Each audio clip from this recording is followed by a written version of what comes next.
For some real expert analysis, let's bring in Hoover Institution Senior Fellow Victor Davis Hanson. Really good to have you on, Victor.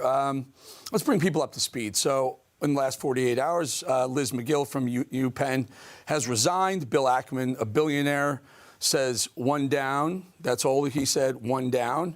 700 Harvard faculty and staff have signed a letter in favor of keeping Claudine Gay at Harvard. The lone rabbi has resigned. We knew that on the board against anti-Semitism at Harvard.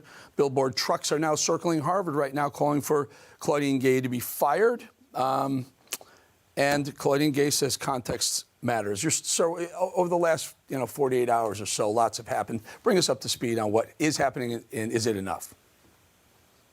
Well, I think the biggest problem that all three presidents have, and most presidents in higher education, especially at the elite universities have, is, Eric, they're not telling the truth. They're lying. When they say context matters, they're not defenders of the First Amendment, free speech. Context never matters to them. If you substitute the word Latino, black, trans, gay for Jews, they would have expelled anybody in a nanosecond. They do all the time. So they have zero tolerance for an off-color joke, a pun about somebody who's overweight, the wrong term for African American. And then to get up there and lie and suggest that they're advocates of free speech and they're the custodians of the First Amendment didn't even wash. Nobody believed them. They know that in those enclaves, they're a world unto themselves, where the First Amendment, the Fourth Amendment, the Fifth Amendment, the Sixth Amendment, it doesn't apply to them. They just apply it when it's convenient. And they put their finger up in the air and they say, on the one hand, we're worried about anti-Semitic problems, but the Jewish population on campus has declined radically. So has the so-called white population. Middle Eastern students are increasing, and DEI students, and that's where the power is, and that's what we're going to bow to and yield to. We don't really care what you say because you have no pressure or leverage over us. And noteworthy is that in the last year or so, affirmative action has been pushed away, allegedly, from the university systems. Has it really, though? Has it ever really left? No, they're lawless. You see, they think that their intellect, such as it is, and their morality are so superior to the rest of us that any means necessary are allowable to get these noble ends of radical equality or equality of result. So they don't care what the Supreme Court says. They don't care what the public says. They don't even care what the donor class says in most cases. They've got $50 billion endowment at Harvard, 40 at Yale. It's not taxed, the income. So let me do this. I'm glad you brought that up because that was the next level. Follow the money. When everything else fails, you follow the money, and things tend to get clarity, so to speak. Harvard, $51 billion. UPenn, $21 billion. MIT, $25 billion. I think it's important right here, Victor, to talk about a little bit about those endowments. These are massive amounts of money. Institutions of higher learning in America, for the most part, are 501c3s, meaning they are charities.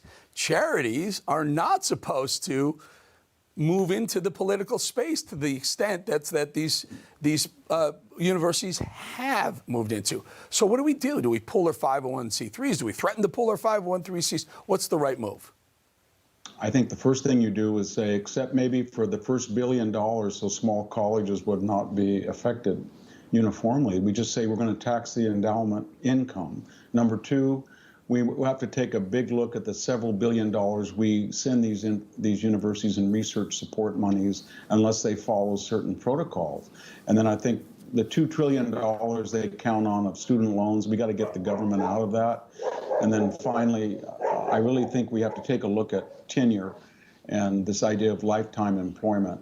And if they can't follow the Constitution and certain amendments we've had in our history to prevent racial discrimination, why would we want to subsidize that? And that would get their attention, because if they had to pay the income tax on that endowment income, they would not be hiring thousands of DEI superfluous commissars whose only point is to, sort of, I guess, audit or bother faculty. Yeah. So all this money that they take in, they call it a donation. It's literally treated as a donation. All these tuition numbers, they come to their donations. On top of, Victor, on top of the money that they earn. So if you have $50 billion, interest rates are 5%, 6% right now, you can make $3 billion a year on interest alone, not taxed because it's a 501c3. Yes, it's incredible. That's what they all do. Which I'm perfectly fine with if you're not going to perpetuate unequal treatment of different students. Now Jews are being treated poorly compared to all the other students. White people for a long time weren't getting into these schools because there was an affirmative action quota that only allowed a certain amount of white students in. Well, at Stanford University, they're bragging that they let in 20% of white students, even though the population is 67. Yeah, so and it no longer mattered for a long time on merit. Right, so even if you're scoring higher as an Asian, you're not getting in because they were keeping room and space, and it's not supposed to happen anymore. But again, if they want to violate all these rules of 501c3, 501c4, knock yourself out. But we're going to tax you. Final thought. Yep, absolutely. If you just tax the endowment income, if you also said maybe these are not going to be tax deductible donations because.